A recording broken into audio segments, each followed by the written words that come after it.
মুসলমান বাইরে আমার, জিব্রাইল আমিন আলাইহিস সালাতু ওয়াস সালাম আল্লাহর পয়গম্বরকে ডাকদা বলে, ইয়া রাসূলুল্লাহ, ইয়া হাবিবাল্লাহ,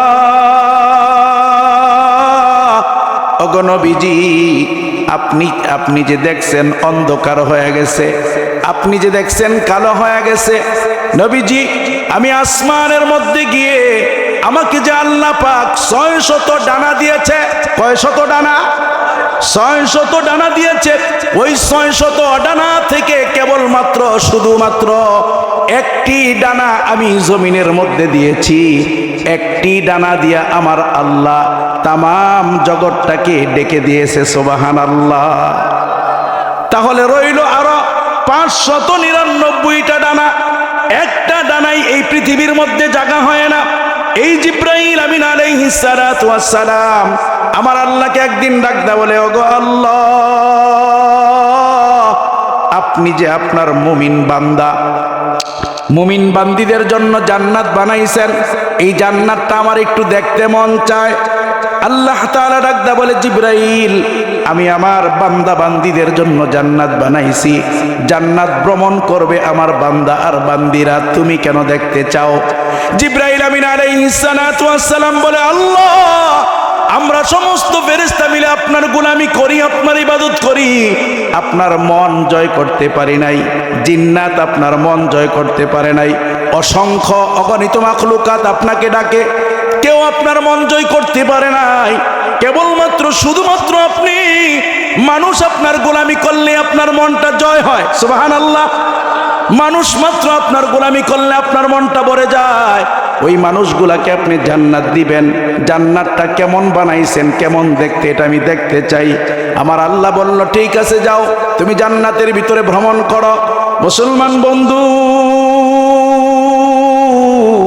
জিব্রাইল আমিন আলাইহিস সালাতু ওয়াস সালাম জান্নাতের ভিতরে ঢুকে 600 পাখা দিয়া এইভাবে দিন রাত 24 ঘন্টা পাখাগুলা বাইরাচ্ছে। বাইরাইয়া জান্নাতটা ভ্রমণ করে দেখে, বহুদিন পর জিব্রাইল আমিন আলাইহিস সালাতু ওয়াস সালাম এমন একটা খুঁটি পায়, খাম্বা পায়। ওই খুঁটির মধ্যে গিয়া জড়ায়া দইরা আমার আল্লাহকে ডাকদা বলে, ওগো আল্লাহ, আমি কি জান্নাত শেষ করতে পেরেছি? আল্লাহ পাক ডাকদা বলে, জিব্রাইল, তুমি কি পেয়েছ? জিব্রাইল আমিন আলাইহিস সালাতু ওয়াস সালাম বলে, আল্লাহ, 600 ডানা দিয়ে আমি এইভাবে দাবড়িয়ে বেরিয়েছি। ওগো আল্লাহ, কতদিন পর্যন্ত ঘুরেছি জানি না, তবে বহুদিন হবে আমি একটা খুঁটি পেয়েছি, খাম্বা পেয়েছি। আমার আল্লাহ জিব্রাইলকে ডাকদা বলে, জিব্রাইল রে, এমন 70,000 খুঁটি দিয়া আমি আল্লাহ আমার নেককার বান্দা বান্দীদের জন্য জান্নাত বানাইছি। সুবহানাল্লাহ। জিব্রাইল আমিন আলাইহিস সালাতু ওয়াস সালাম আল্লাহকে ডাকদা বলে, আল্লাহ, আমি এই জান্নাতের ভিতরে কতদিন পর্যন্ত দৌড়াইছি। আমার আল্লাহ ডাকদা বলে, জিব্রাইল, দুনিয়ার গণনা অনুযায়ী তুমি জান্নাতের ভিতরে বেরিয়েছ 70 বছর পর্যন্ত। সুবহানাল্লাহ। আপনাদের আকলে নাও খাইতে পারে যে হুজুর আপনি কইলেন আর বিশ্বাস করলাম। আমি একটু আপনাদেরকে ধারণা দিতেছি। এই পৃথিবীর থেকে সূর্যটা কত উপরে আছে? 9 লক্ষ 30 কোটি মাইল দূরে এই সূর্যটা আছে। এই সূর্যটা পৃথিবীর থেকে কত বড়? 9 লক্ষ গুণ বড়। 9 লক্ষ গুণ বড়। কত গুণ বড়? এই পৃথিবীর থেকে সূর্যটা 9 লক্ষ গুণ বড়। এই সূর্যটার থেকে আমরা যে তারকাগুলা দেখি খুব ছোট ছোট দেখা যায়। এই তারকাগুলা সূর্যের থেকে বড় না ছোট? বড়। এক একটা তারকা এই সূর্যের থেকে হাজার হাজার লক্ষ লক্ষ গুণ বেশি বড়। তাহলে এমন বিলিয়ন বিলিয়ন ট্রিলিয়ন ট্রিলিয়ন তারা দিয়া আমার আল্লাহ আসমান সাজাইছে। আসমানের বহু নিচে হলো তারকা। জোরে বলেন ঠিক কিনা? আসমান কত উপরে আছে বিজ্ঞান এখনো পর্যন্ত ধারণা দিতে পারে নাই। যদি এই পৃথিবীর থেকে সূর্যটাই 9 লক্ষ গুণ বড় হয়, 9 লক্ষ গুণ বড় সূর্যের থেকে যদি একটা তারকা আবার এমন 9 লক্ষ গুণ বড় হয়, তাহলে এমন lakh lakh billion billion trillion trillion তারকা দিয়ে আমার আল্লাহ আসমান সাজাইছে। তাহলে আসমানটা কত বড়? চিন্তা করছেন কোনোদিন?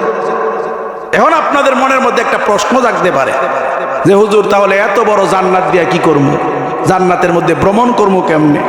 দনবাড়ির থানার আপনি করে দিয়া দিলে আপনি মনে করবেন যে পুরো বিশ্ব জয় করে লাইছেন, এমন একটা চিন্তাই তো আপনার ভিতরে।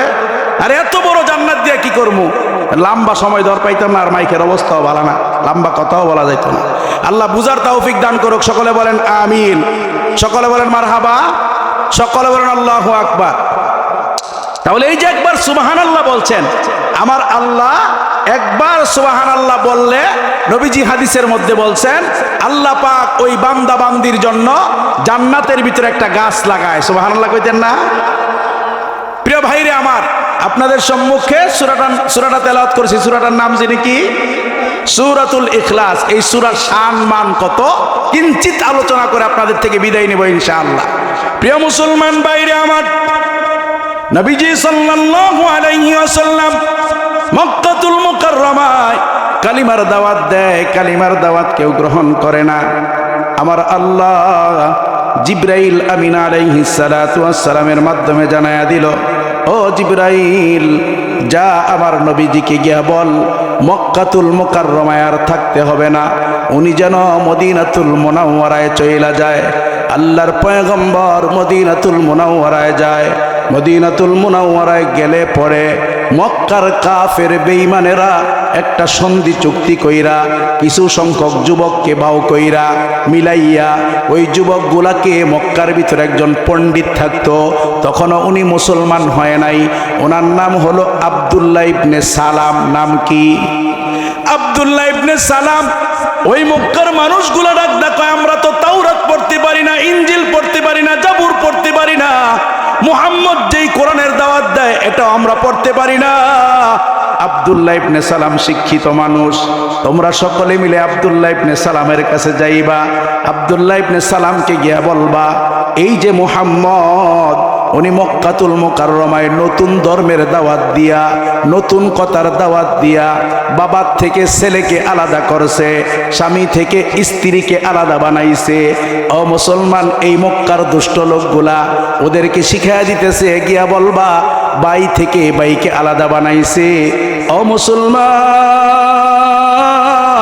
তারা আব্দুল্লাহ ইবনে সালামের কাছে যায়।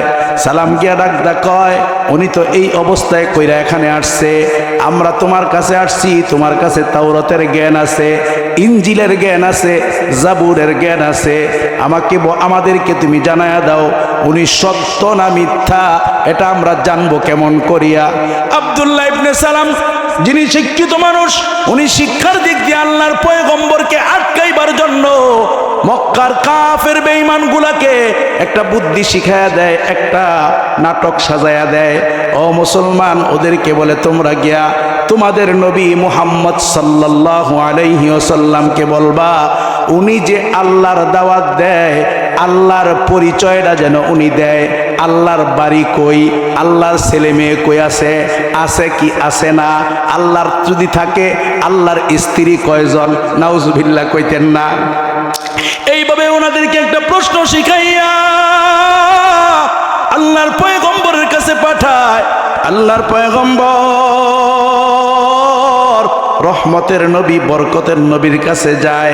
গিয়া তারা জিজ্ঞাসা করে, ও মুহাম্মদ তুমি তো নতুন ধর্মের দাওয়াত দাও, নতুন কালিমার দাওয়াত দাও, নতুন ধর্ম মানবো, কালিমা মানবো, তুমি যেই রবের পরিচয় দিয়া দাওয়াত দাও, যেই আল্লাহর কথা বলো, আল্লাহ সম্পর্কে তুমি কি জানো? আল্লাহর পরিচয়টা আমাদের কাছে তুলে ধরো। সুবহানাল্লাহ বলতেন না? ও মুসলমান, নবীজি আমার চুপ হয়ে আছে। এমত অবস্থায় জিবরাইল আইসা আল্লাহর পয়গম্বরকে সূরাতুল ইখলাস কুল হুয়াল্লাহ শরীফটা শোনায়। আমার আল্লাহ নবীজিকে ডাকদা কয়, নবীজি তারা আইসা আমার পরিচয় জানতে চায়, তাদেরকে আপনি জানায়া দেন কুল হুয়াল্লাহু আহাদ, আমি আল্লাহ এক। সুবহানাল্লাহ বলতেন না? নবীজি আপনি বইলা দেন, তাদেরকে আপনি জানায়া দেন আমি আল্লাহ এক, আল্লাহুস সামাদ আমি আল্লাহ বেনিয়াজ, আমি আল্লাহ কারো মুখাপেক্ষী না। লাম ইয়ালিদ, আমি আল্লাহ কাউকে জন্ম দেই নাই। ওয়ালাম ইউলাদ, আমি আল্লাহ কাউ থেকে জন্ম নেই নাই। ওয়ালাম ইয়াকুল লাহু কুফুয়ান আহাদ, আমি আল্লাহর সমকক্ষ কেউ নাই। সুবহানাল্লাহ বলতেন না? মুসলমান বন্ধুরে আমার, এই হলো সূরাটার অর্থ। আল্লাহর পয়গম্বর এই সূরা সম্পর্কে অনেকগুলা হাদিস বলেছে। আল্লাহর পয়গম্বর রহমতের নবীর কাছে এক এলাকার মানুষ আইসা, মনে করেন নবীজি মদিনাতুল মুনাওয়ারায় থাকে, অনেক দূরের থেকে একদল মানুষ আইসা, যেমন আপনারা আপনাদের জামাই মাওলানা নজরুল ইসলাম সাহেবকে বলছেন আমাদেরকে একটা বক্তা ভাও কইরা দাও, ঠিক তেমনি ভাবে কিছু সংখ্যক মানুষ আল্লাহর পয়গম্বরের কাছে গিয়েছে। আল্লাহর পয়গম্বরকে গিয়া বলে, ইয়া রাসূলুল্লাহ, ইয়া হাবিবাল্লাহ, ওগো নবীজি, আমরা নতুন মুসলমান হইছি, আমরা কোরআন শরীফ এখনো মুখস্থ করতে পারি না, আমরা মাসআলা মাসাইল জানি না। নবীজি, আমাদেরকে আপনি একটা ইমাম দেন। সুবহানাল্লাহ বলেন। নবীজি, আমাদেরকে আপনি একটা ইমাম দেন। আল্লাহর পয়গম্বর সাহাবীদের ভিতর থেকে একজন সাহাবীকে ডাক দিয়া আল্লাহর নবীজি ডাকদা বলে, এদের সঙ্গে তুমি যাও, এদের এলাকায় গিয়া তুমি ইমামতি করো। ও মুসলমান,